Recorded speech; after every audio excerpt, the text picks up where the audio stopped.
મોરબી તાલુકાના ખાખરાળા ગામમાં થયેલ હત્યાના ગુનામાં સંડોવાયેલા આરોપીને મોરબી પોલીસે ઝડપ્યો। મોરબી તાલુકાના ખાખરાળા ગામમાં થયેલ હત્યાના ગંભીર ગુનામાં મોરબી પોલીસે મહત્વપૂર્ણ સફળતા મેળવી છે। તારીખ 1 મે 2025ના રોજ એક યુવક ઉપર બંદૂકથી ફાયરિંગ કર્યા બાદ વળી રિપીટ ઘા કરી તેને ગંભીર રીતે ઈજા પહોંચાડી હતી, જેનાથી તેનું મૃત્યુ નીપજ્યું હતું। આ અંગે મોરબી તાલુકા પોલીસ સ્ટેશન BNS કલમ 103(1) આર્મ એક્ટ કલમ 25(1)BA અને GP એક્ટ કલમ 135 મુજબ ગુનો નોંધાવ્યો હતો। પોલીસે તુરંત ટીમ ગોઠવી અને જરૂરી વોચ ગોઠવી આરોપીને ત્યાંથી ઝડપી પાડ્યો હતો। ધરપકડ બાદ તેની સામે કાયદેસરની કાર્યવાહી હાથ ધરવામાં આવી છે।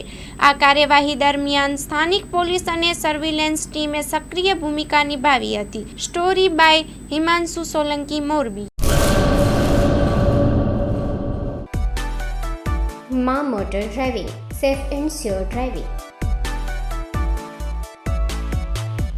ડ્રાઇવિંગ એ શોખ સાથે આપની મોટી જવાબદારી પણ છે। અમારા ઇન્સ્ટ્રક્ટર દ્વારા સચોટ અને સરળ માર્ગદર્શન